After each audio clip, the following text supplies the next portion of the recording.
Okay, magandang araw po sa ating lahat at panibagong vlogs at panibagong updates na naman ang ating itatalakay ngayon. Ito yung una nating pag-uusapan.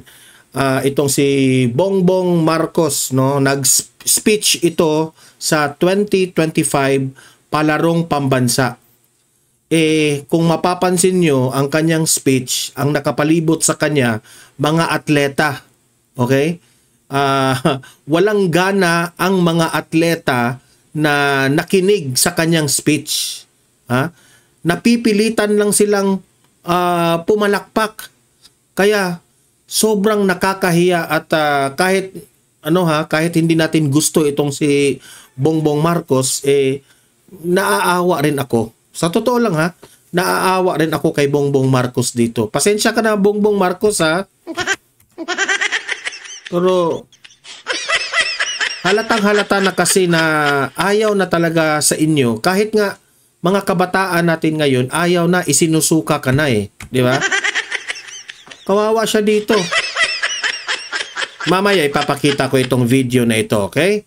At heto pa, itong si Attorney Topacio, no? Nagsalita na po at kumanta na itong si Attorney Topacio patungkol po sa ginawa ng COMELEC. Okay? Itong si George Garcia. Kliyente niya si BBM. COMELEC chair itong si George Garcia. So, sa analysis po ni Topacio, posible pong may nangyaring mga biases at i-explain yan mamaya ni Attorney Topacio at pakikinggan natin yan kasi magaling itong si Attorney Topacio Sa totoo lang, magaling itong si Attorney Topacio at alam at marunong rin sa batas. Okay, mamaya at pakikinggan natin si Attorney Topacio. Eto, pangatlo nating pag-uusapan itong analyst na si Hidarian, no, sa isang interview sa News 5. Okay? Nakikita ko doon, palpak na palpak ang analysis nitong si Hidarian. Bakit ko ba nasabing palpak? Kasi po,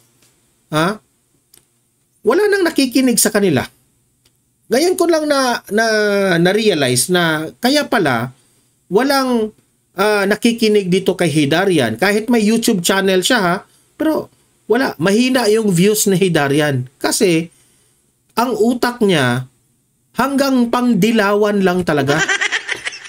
Pangdilawan lang. I-explain ko yan mamaya I-explain ko yan mamaya. Pakikinggan natin itong interview ni Hidarian at sasabihin ko sa inyo bakit palpak ang kanyang analysis. Okay? Pero bago ang lahat, no? Bago natin ito pag-uusapan, help me po muna na i-like at saka i-share itong ating video para guys kakalat ito sa taong bayan. Okay? Sabay-sabay muna tayong mag-like and share sa video na ito. 1, 2, 3, go! Ayan, thank you very much. And also guys, sa mga bago pa lang dito sa aking channel, mag-subscribe na po kayo para lagi kayong updated sa ating mga balita. And at the same time, ma-notify kayo kung meron tayong breaking news, meron tayong bagong uploads, o kung nagla-live man ng ating channel, ay malalaman po ninyo. Okay? Mahalaga po na mag-subscribe tayo sa Don Mar TV. 1, 2, 3, go! Ayan. Naka-subscribe na ba lahat? Okay. So, heto. Without further ado, no? I-play natin itong video ni Bongbong Marcos na nag-speech siya sa 2025 palarong pambansa. At i-observe ninyo kung ano yung mga reaksyon ng mga kabataan natin ngayon, ang mga kabataang atleta natin ngayon. Parang walang gana at napilitan lang silang pumalakpak kay Bongbong Marcos. So heto, i-play natin. Ngayong araw, dito sa palarong pambansa, kayo naman ang kasali. Pagpasensyahan nyo na yung echo kasi I believe na yung lugar na nag-speech si Bongbong Marcos sobrang malawak, malaki. Ito. Sa susunod, kayo na ang kinatawan ng Pilipinas. Tingnan nyo yung mga reaction nila. Di ba? Sa panahon po ni former President Duterte, maghihiyawan yan eh. Excited to see the President. Excited to hear the message of the President. Kasi nakaka-inspire yun eh. Na maglalaro ka ng sport mo, tapos i-inspire ka with the wisdom of the President. Pero ang nangyari dito, parang wala silang gana, nakaganon lang sila. Halos nga parang sasabihin na, ito lang yung aking na drawing sa kanilang buka ha, na parang sinabi nila na sana matapos na itong speech na ito. Parang ganun ba? Pasintabi na po ha. Tingnan nyo ang mga mukha ng mga atleta. Pasintabi na. Walang natutuwa, di ba? Walang natutuwa. Sa Asian Games at saka sa Olympics, kaya paghusayan ninyo. Tingnan nyo, napilitan lang pumalakpak. Wala man lang nakilig. Kasi sa panahon pa ito ni former President Duterte, ipupusta ko sa inyo buhay ko. Sus, grabe. Yung mga atleta natin dati, natutuwa. Sobrang natutuwa sila. Okay? Na-distract tuloy ako, yung aking anak pumasok eh. yung si Brad Stephen, na aking anak, sabi niya dito kapag hindi ako nag-vlog dito sa upuan ko, sabi niya, "Daddy, work ako, work." Anyway, gusto rin mag-vlogger yung aking anak eh. Tingnan nyo yung mga mukha ng mga atleta. Wala silang gana. Gusto na nilang maglaro. It's nothing wrong with the athletes ha. It's nothing wrong with the athlete. No, wala silang kasalanan diyan. Mano mo ba yan? Ma-scripted mo ba yan yung mga reaction nila? Hindi mo ma-scripted yan. Ha? Hindi mo ma-scripted yan kasi alam nila, no, ang gobyerno ngayon laging namumulitika. Ang narinig nila, away politika. Laging ayuda. So, you cannot blame kahit mga kabataan. Ako duda ako rito ha. Ito mga kabataan ito. Gusto na rin ito ng pagbabago. Pagbabago ng president na mapalitan si Bongbong Marcos. Yan ang katotohanan dyan. Patuloy. Pwede kayo, meron. Malay natin, dito sa mga kasama natin na ito, meron dyan na lilitaw, na Manny Pacquiao, na Heidelin Diaz, na Carlos. So, in-example pa si Manny Pacquiao, yung mga nagwagi ng mga gold na mga athletes natin. Pero, kung mapapansin mo, wala talagang laman ang kanyang speech. Walang laman. At the same time, hindi ka mai-inspire sa kanyang speech. Totoo yan, Bongbong Marcos. No, yung isa nga, para pa siyang natawa sa mga... yung nasa second line, yung nasa gitna. Natawa yung isang babae, Natawa siya kay... Ay, nako. Bongbong Marcos. Imagine ha, kanina pa niya nga nung nanood ako sa vlog ni Sas Rugando Sasot at si Joey De Vivre, no? Sila lamang yun yung mga vloggers ngayon na nagla-live together. I think it's the channel of Ma'am Joey. Kitang-kita mo yung pinag-usapan nilang dalawa patungkol po sa election result ng mga kapulisan natin at mga kasundaluhan.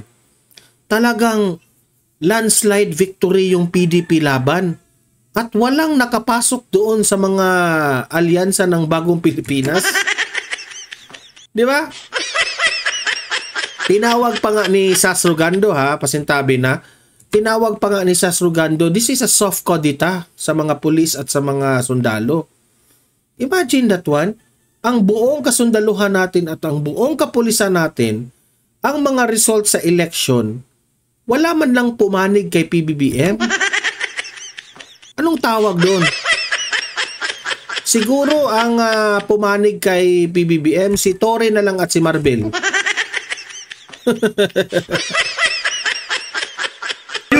Na Ira Villegas, na Nesty Petesio, na EJ Obiena, o Alex Ayala. In example niya yung mga atleta. Pero wala naman. Walang nafe-feel ang mga atleta sa kanyang sinasabi. Wala, hindi nila feel. Yan ang aking reaksyon, ha. Sinabi ko lang kung ano yung nakikita ko dito. Oh. Si Heidelin, nandito pa tayo. Kasama natin dito ngayon. Idol, Heidelin, mabuhay ka. Malaking ang dangal na dinala mo. Yung mga pumalakpak sa likod, ang pinapalakpakan dyan ay si Heidelin Diaz. Hindi si Bongbong Marcos.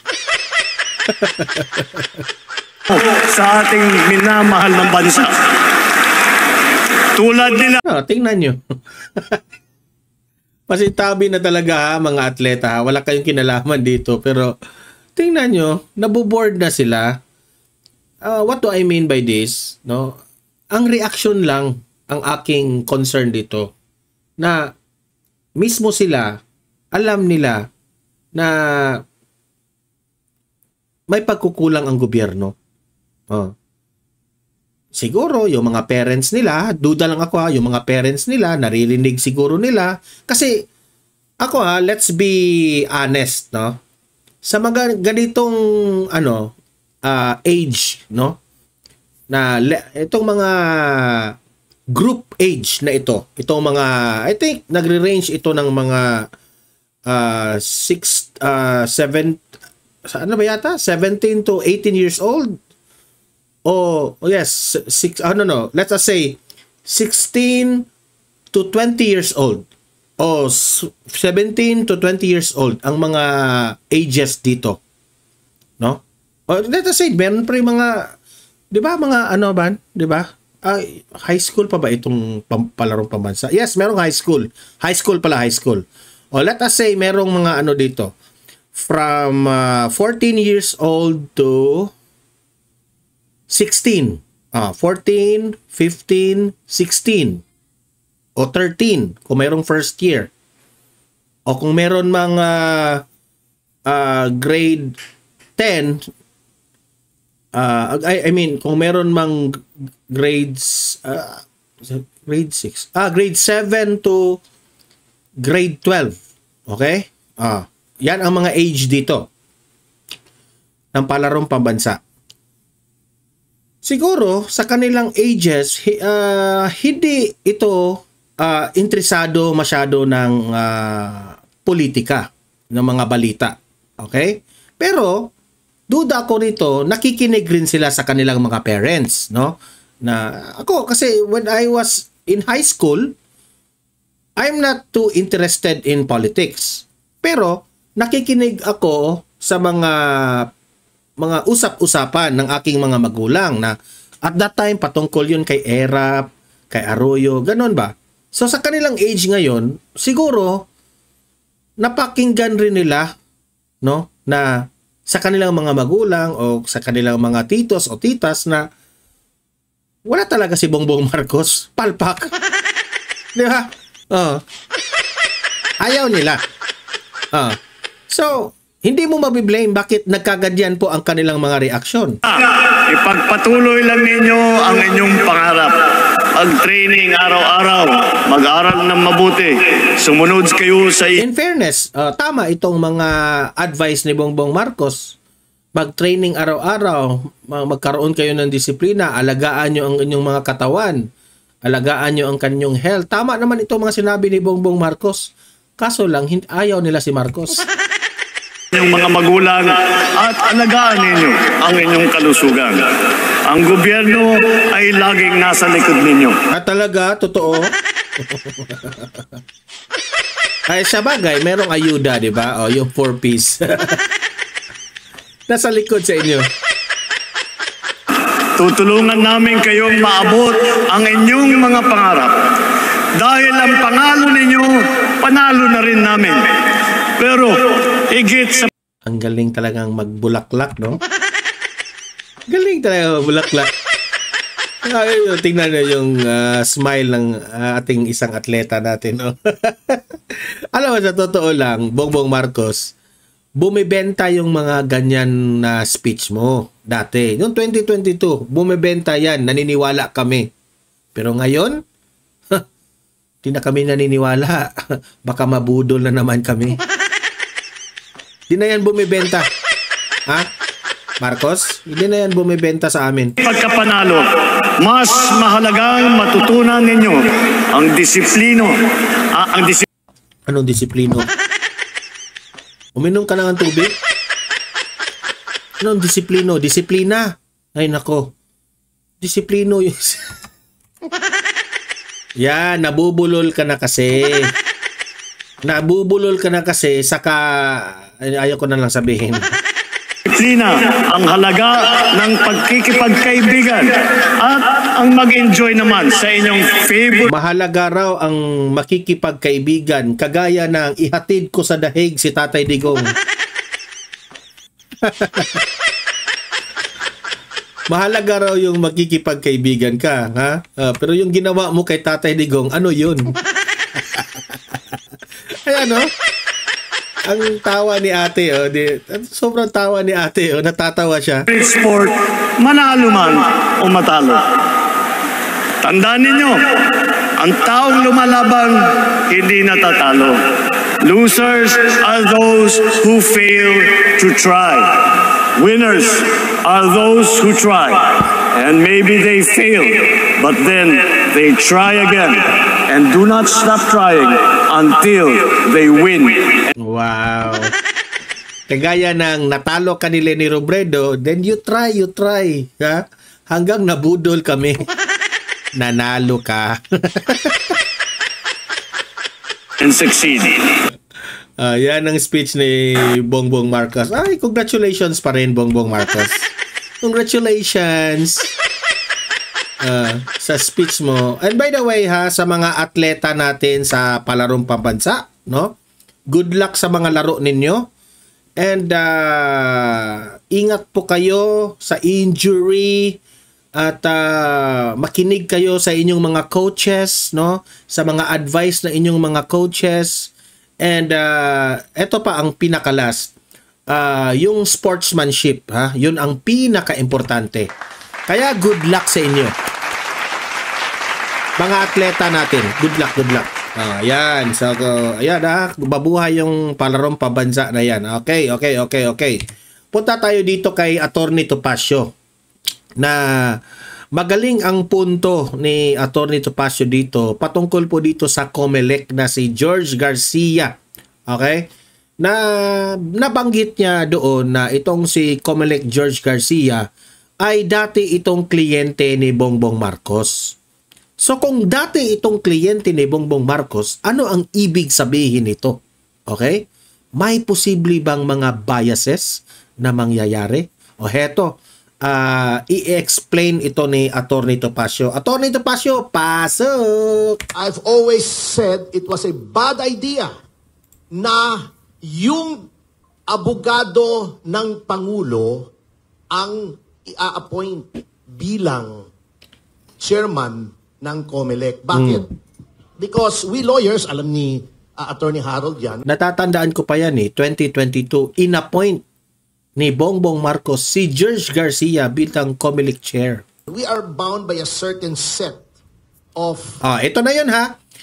Ito na yun, binuking ni Attorney Topacio kung ikaw ay magiging lawyer at meron kang kliyente, okay? Ito po ang mangyayari. Principles, one of which is conflict of interest. Yes. You cannot go against a client even after the lawyer-client relationship has ended. Ano ibig sabihin? Ibig sabihin ni Topacio, kapag meron kang kliyente, tapos natapos na yung kaso ninyong dalawa, natapos na yung case, ikaw ang kliyente nitong mamang ito. In the future, no? Kapag meron ka namang ibang kliyente, meron kang ibang kliyente, may gustong lawyer sa inyo. Tapos natuklasan mo na kalaban niya yung dati mong kliyente. Hindi yun pwede. Ha? Yan ang sabi ni yan ang sabi ni Atty. Topacio. Kasi po, malalim raw ang lawyer to client relationship. Yan ang ibig sabihin ha. I don't know with the terms and the technicalities. Pero yun ang pagkaunawa ko. Ha? So meaning to say, si Bongbong Marcos na ngayon ay presidente at nandun sa COMELEC itong si George Garcia, at I understand na itong si COMELEC George Garcia, marami itong kliyente noon na tumatakbong government officials ngayon. So, ang sabi ni Atty. Topacio, paano ito ihahandle ni George Garcia? Conflict of interest nga. Di ba? That's the bedrock principle. Sagrado po sa mga abogado yan. Paano si George Garcia? He was very active as an election lawyer. Ang dami niya naging kliyente, not only the president. How is he going to deal with the situation when a former client goes before the Commission on Elections? Correct. Which he heads. Kahit mag-inhibit na siya, sabihin natin mag-recuse siya sa proceedings, there will always be a cloud. Number 2, yung mga actuations po ng ating COMELEC, sad to say, do not inspire confidence. Hindi lamang yung Duterte Youth, alam na natin, kung nandoon naman po sa petition at nasabi na ni Chairman yung lack of due process. Kasi nasa Omnibus Election Code, totoo naman po, you can suspend a proclamation. But only when evidence is strong. Correct. Pag sinabi mong suspended ang proclamation when evidence of guilt is strong, you have to state the law violated and the facts that led you to conclude that evidence of guilt is strong. That is an integral part of the due process clause of the Constitution. You have to be informed. The law must inform you, it must hear you before it condemns you. Dito walang hearing. Malinaw ha? Sobrang malinaw ang explanation ni Topacio. So, ibig bang sabihin, George Garcia, sa explanation po ni Topacio, meron kayong malaking pagkukulang sa pag-explain dito sa mga Duterte Youth Party List? Ibig bang sabihin, halata na ba kayong bias kayo? Di ba? Halata na ba? Grabe. And the suspension is not even based on strong evidence as provided for in the law. It is based on serious allegations. Allegations. Sinabi na ng ating Korte Suprema, accusation is not synonymous with guilt. Correct. Serious allegations. Are you effing kidding me? Ang ibig sabihin ni Topacio, kung ikaw ngayon, tumatakbo ka, gusto kong ma-disqualify ang aking kaaway sa politika, mag-aakusa ako sa kanya. Ganun ba? Masuspend na? Di ba? Dahil, yung nangyari po sa Duterte Youth Party List, inakusahan sila without a strong evidence na suspended na sila in proclaiming. So, ganun lang pala ang pagpatay ng isang kandidato na hindi na matuloy ang kaniyang proclamation. Ganun lang pala. So, meaning to say, sobrang mababaw po ang nangyari na suspension. Ang kanilang mga dahilan bakit na-suspend ang Duterte Youth Party List, sobrang mababaw. Di ba?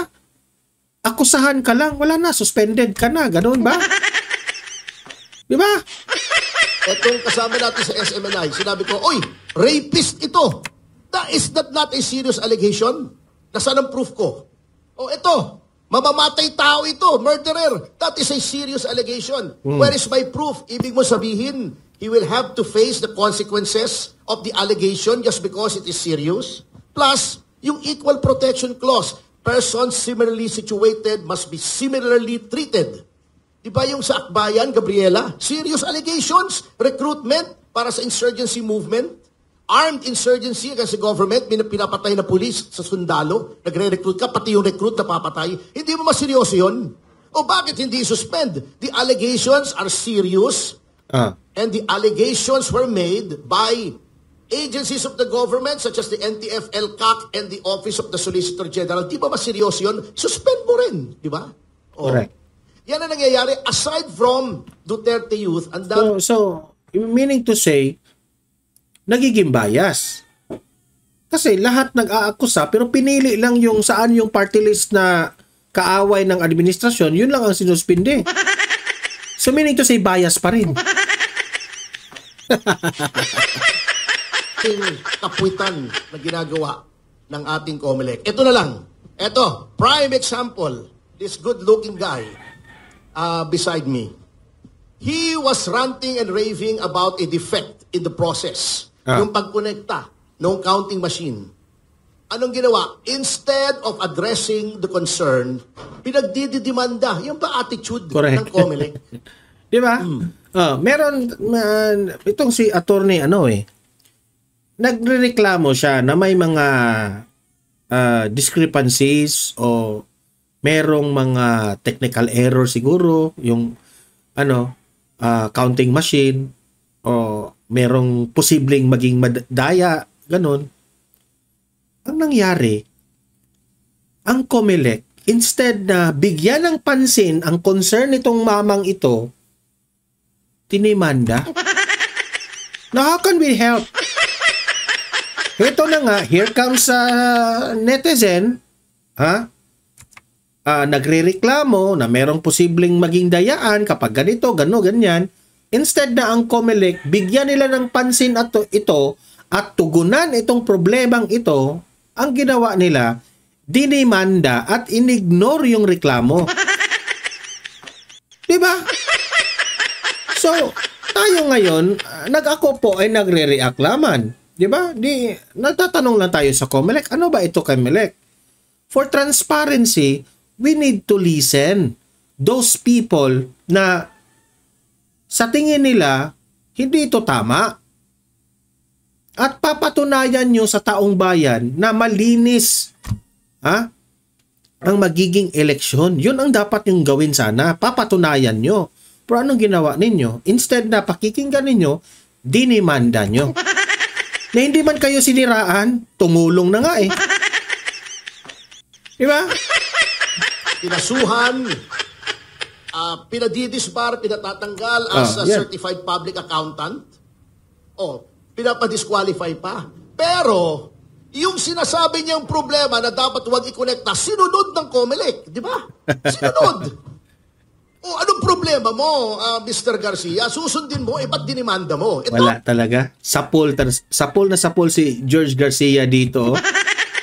Wala talagang lusot siya dito. Tama naman pala. That is an explicit admission that he was right. Why is he facing charges? Correct. Why is he facing disqualification based on alleged fake news? Bakit ganon? Ito pa Kita nyo kung anong double standard ng COMELEC. Sa Negros Oriental, si Janice Degamo, sapagkat kaalyado ng gobyerno, di ba? Saan ka nakakita? Iniimbestigahan ng Department of Justice yung murder ng asawa. Dapat quasi-judicial yung stand ng DOJ pag preliminary investigation. Iimbitahin mo sa party sa Malacanang yung widow, kasama yung presidente. Ang presidente, alter ego niya yung DOJ. Paano mong papafine si Tebes na walang probable cause? Nakikihalubilo ka doon sa complainant. Etong Negros Oriental, baka hindi nyo alam, pero hindi ina-adoption na ng COMELEC. Si Janice Degamo, mayor ng Pamplona, nasa 1st District. Tumakbo siyang congressman ng 2nd District. We all know that before you can run for Congress in a district, you have to be a resident there for at least 1 year. Paano yung mayor ng bayan na nasa 1st District, residente ng 2nd District. O, di ba? Ibig mo sabihin, hindi. Ito lang yung masasabi ko dyan. COMELEC, no? Meron naman tayong mga local COMELECs, di ba? Merong sa Manila, main COMELEC doon. Dapat mga ganitong bagay, iiwasan natin. Kasi ito yung isa sa mga nagki-create ng gulo eh. Di ba? Ito yung tingnan nyo nung eleksyon. May nagputukan. May nagjarilan. Di ba? So, ang COMELEC, no? Isa kayo sa kasangkapan ng gobyerno na maiiwasan natin ang kaguluhan sa bansang ito. Kapag malinis at very transparent kayo sa taong bayan, maiiwasan yung gulo. Yan ang ibig sabihin nito, Pasyo, dito. Isa residente ng 1st District, paano siya naging mayor doon? Wala siya ron. May disqualification, inaksyonan ba? Wala. Yun, obvious. Factual. The facts are not disputed. Dinisqualify ba? Hindi. Diba? Yan ang problema sa COMELEC. In closing, the COMELEC should be the agency of the government which was elevated to a constitutional level. Kaya nga, impeachable lang yan eh. May independent, 7-year term. Hindi pwedeng tanggalin. Elevated to the rank of a constitutional body in order for it to be able to accurately ascertain the will of the people. The will of the people. Because sovereignty resides in the people and all government authority emanates from them. The COMELEC cannot substitute its discretion for the will of the people. Correct. Hindi pwedeng sila nagsasabi ng will. 2 milyon, hindi mo po proklama. Nanalo. Nakakagalit rin yan eh. Sa 2 million na bumoto dito sa Duterte Youth Party List, magagalit ito ngayon sa COMELEC. 2 million ha? 2 million ang bumoto dyan sa Duterte Youth Party List. Magagalit yan sila. Dahil yung boto na yan, sagrado yan. Sagrado yan. Tapos gano'n na lang? Sa mga akusasyon sa mga kalaban ng Duterte Youth Party List? Yun ang pinapaniwalaan nyo? Versus the 2 million who voted this Duterte Youth Party List? Hindi ba kayo nahihiya dyan? Sobrang ang kakapal ng mga mukha ninyo. Vice Mayor, will of the people, di mo po proklama. Hindi pwede yun. The spring cannot rise higher than the source. Ang source ng power ng COMELEC is the sovereign will. When you become the obstacle to implementing the sovereign will, ikaw na ang may problema. Hindi na yung taong bayan. Correct. So this should serve as a wake-up call to the COMELEC, including the call of the President para mag-resign yung gabinete. Correct. I am still skeptical about that move actually, kung talagang sincere. Actually, there is such a credibility gap between the President now and the people na kapag sinabi ni Pangulong Marcos, ngayon ay Biyernes, baka i-fact check mo pa sa Google. Ganon, katindi ang credibility gap ng Pangulo. Tignan natin kung sinong i-retain niya. Tignan natin kung yung mga weaponized na agencies like the Department of Justice, blatant. Yan Department of Justice, na-normalize na niya ng warrantless arrest. Hindi lang kay Pangulong Duterte. Abuse of the implementation of a search warrant sa Kingdom of Jesus Christ. Doon sa Teves, Cassandra Leong, inamin in a case that we have. Kino-cross-examine ko yung NBI agent, inamin niya. Walang warrant, walang kopyang warrant, walang pinakitang warrant. Nag-obey sila sa order ng direktor na arestuhin si Cassandra Leong at i-detain ng 5 araw sa NBI without a warrant issued by a court. Ang hawak nila yung detention order ng House of Representatives, in which case it should have been turned over immediately to the House. Anong dahilan nila? Wala doon mapag-turn over. 5 araw, walang tao sa House of Representatives, hindi mo ma-turn over yung tao. That's arbitrary detention. That's a criminal offense. Pero normal na. Tignan natin kung i-retain nila si Boying Remulla na ginawang blunt weapon ng administrasyon for the persecution of its political enemies. Tignan natin. depende sa i-retain ng Pangulo, makikita natin yung kanyang sincerity. Tingnan natin kung mariretain si Larry Gadon, Presidential Advisor for Poverty Alleviation, under whose watch self-rated hunger and self-rated poverty soared to record highs. Tingnan natin. Tingnan natin kung mariretain niya sa agriculture. Na nagkakandaloko-loko yung supply ng basic commodity. Wala. Puro lang yan, Topasyo. Kadramahan lang yan ni PBBM yung pa-courtesy resignation. Kadramahan. Rice. Tignan natin kung sinong re-retain, kung sinong hindi. Then, we will pass judgment. At pag hindi pa naayos ng Pangulo ito, eto na naman, baka last opportunity na niya to regain whatever shred of credibility he has left. Wala na. Wala na siyang kredibilidad sa taong bayan. Totoo yan. Wala na. Pagod na ang taong bayan. Whatever prestige the Marcos name has left, tingnan natin kung kakayanin niya. I give him the benefit of the doubt, but I doubt the benefit. Thank you. Ay! Sobrang magaling ang explanation ni Topacio, di ba? Ito.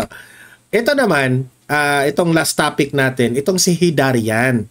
No, in-interview siya sa News 5 at ang dami pong kapalpakang analysis itong ginawa ni Hidarian. Ito, Hidarian, pasok ka. Simulan na nating gigisahin natin yung kapalpakan mo. Maybe as part of the cabinet reshuffle, maybe now he's open to rehiring Sara. Maybe Sara will finally get... Yung analysis ni Hidarian, si Bongbong Marcos raw, ay may planong i-rehire si VP Sara. Yan ang analysis niya. Alam mo, Hidarian, yung analysis mo, ako simple naman, kaaway kalaban sila. Sa tingin mo, gagawin yun ni Bongbong Marcos? At sa tingin mo, papayag si VP Sara? Ang bobo mo talaga, Hidarian. Ay, naku. Kaya, walang nanonood sa videos mo sa YouTube Dahil sobrang kadilawan ng utak mo. Ay, nako. Magaling ka lang sa English Magaling ka lang sa mga attire mo, sa hitsura mo, sa mga eyeglasses mo para magmukha kang matalino. Pero yung utak mo, Hidarian, walang laman. Sa totoo lang, sa totoo lang. Yung analysis mo, Hidarian, pinag-isipan mo ba yan? Ay, nako. The point of that she was... I mean, I half jokingly said that, but if you push his reconciliation argument to its logical conclusion, why not, right? Why not just put some Duterte... Kinonklud pa niya, why not? Why not? Utak! Ay, you're getting into my nerves. Ay, grabing ka jubohan yan, People in your cabinet and everything will be love, and everything's fine. I just felt that was not the best. Hindi ko nga maintindihan bakit itong taong to lagi pa itong in-interview ng mga mainstream media siguro gwapo, magaling magsuot ng sanina, naka-eyeglasses, at saka yung mga spoken language niyang mga konyo-konyo. Kinuha. Pero kung talagang himay-himayin mo yung analysis niya, walang laman. Ay, nako. Imagine, hindi pa ako vlogger political analyst na ito. Hanggang ngayon, wala pa rin. Hindi sumikat. Hindi sumikat. Message that we could have sent at this point. Sige na nga. Pakinggan na lang natin. Honestly, the message you should have sent is to say, yes, we didn't do as well in the Senate, but nevertheless, my allies dominated in the Congress. Nevertheless, we won most of the Congress. Ang galing kasi magkonyo-konyo Kaya pinapaniwalaan rin ng mga uto-utong mga mainstream media. Gubernatorial and mayoral position. nevertheless, we have sufficient number in the Senate to at the very least to push for what I believe is the right agenda for the country. And then, of course, yes, he's free to say, I respect separation of powers at wala akong kinalaman sa trial na yan, and just leave it at that. What we see from this president is he keeps on throwing a wet blanket on the Sara impeachment. May pa-wet blanket pa, para mapaniwalaan. Showing of wet blanket. Gagamit pa ng mga idiomatic expression. Akala siguro na hindi natin alam yung mga ganyan, ha? Pero hindi kami madadala dyan sa mga wet blanket mong ganyan, ha? Bobo pa rin yung analysis mo. And trial issue, which I think is, again, excessive. He should just distance himself, but not throw a wet blanket when some people are worried that what could happen here is that maybe a trial will not happen, or that the Mickey Mouse trial may happen. So I just felt overcorrection is happening here rather than a proper response introspection. Oh, do you think he realized that the Duterte base was too valuable to lose? I mean, isa rin itong nagtatanong. Isa rin dilawan eh.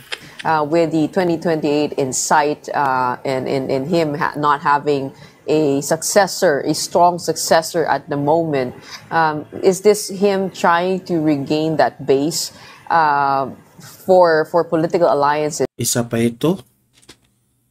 Ginawa raw ni Bongbong Marcos yung gustong makipagbati ng mga Duterte kasi wala pa raw successor si Bongbong Marcos. Ano ba kayong dalawa? Nagbobolahan na ba kayo? Alam mo yung Marcos at Duterte, matindi na yung away. Naniwala rin kayo kay Bongbong Marcos na budulerang bakla. Hindi pala bakla. Budulerang paka. Na-mispronounce ko lang. Budulero. Naniwala rin kayo sa sinabi ni Bongbong Marcos na makipagbati siya? Naniniwala kayo?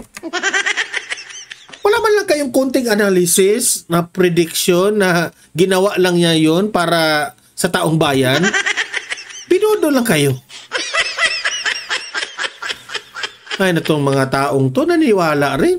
Heading into his last 3 years, or is this his personality just showing that he is just too nice, as discussed in that podcast na sinasabi nga na there is that perception that he may be too nice, and he said that he wants to be respected but maybe fear is better. Which of the two do you think it is? Well, I mean, we can talk about Machiavelli for the next hour and have a lecture on Machiavelli, but sometimes you need to be a fox and sometimes you need to be a lion. Ang advice ko sa'yo, Hidarian, go straight to the point. Wag na kasing mabulaklak pa. Yan ang hirap sa'yo eh. Ang simple ng tanong. Saan sa dalawa? Yun po ang tanong. Saan sa dalawa? Yung kinakatakutan siya o yung sobrang bait? Yun lang naman ang tanong. Dami mo pang satsat eh. Absolutely correct. I mean, I think as far as President Marcos Jr. is concerned, I think he has to accept that one of the reasons they didn't do very well during election is precisely because there was a lack of effective response to two major... Wala na. Lumihis na siya sa tanong. Ang tanong, saan ka ba doon?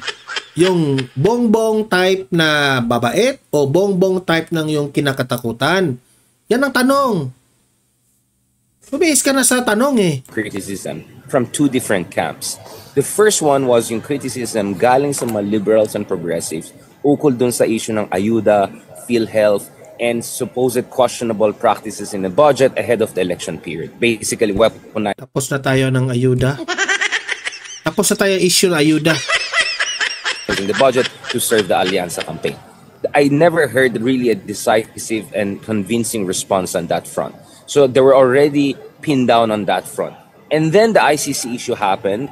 And then what we saw was there was no follow-through. There was no convincing narrative by Marcos or his deputies to really to say that this was a legitimate move. This was in the national interest. No, they just wanted to shove it below the rug and hope that the machinery of the state and everything will carry the day, and that the buduts and the names and all of that will be enough. Well, guess what? It was not enough. So I think that should be more of the introspection, that there was not a significant effort to deal with those major criticisms from both camps. And guess what? Those two camps did well. Number one went Bongo, number two went but almost number two, and then number two was of course Pam, and number 5 was Kiko Pangilinan. Only one from Alianza was in top 5. So that means there was not effective response to that. The second thing is, wala na, lumihis na. Wala na talaga. Ang layo na ng tanong, ang layo na ng mga sagot niya sa mga tanong. Ay nako. The campaign of the Alianza, was it run effectively?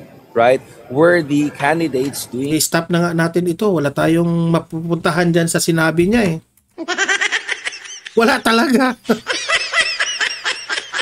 Alam mo, Hidaria, no? Pinilit ko talagang maunawaan ka. Naunawaan kita, pero sobrang layo na yung tanong na sinagot mo. Ay nako. Kaya palang walang nakikinig sa inyo eh. Ito. Maraming salamat po. Libre kayong mag-comment, mag-react sa mga pinag-usapan natin, no? At usap-usap tayo sa comment section, okay? Like, share ha sa video na ito ha, para marami po ang makanood. At sa mga bago pa lang dito sa aking channel, mag-subscribe na po kayo ha, para updated kayo. And meron tayong pangalawang channel, Donmar TV Balitang Totoo. Ayan. Subscribe rin kayo doon kasi meron tayong mga videos doon na mga ina-upload na hindi nyo makikita dito sa main channel natin. Okay? Sa mga audience ko dito sa Donmar TV, thank you very much. See you in my next video. See you in my next live. Have a great day. Have a great night. God bless po sa ating lahat. Mabuhay ang Pilipinas and God save the Philippines.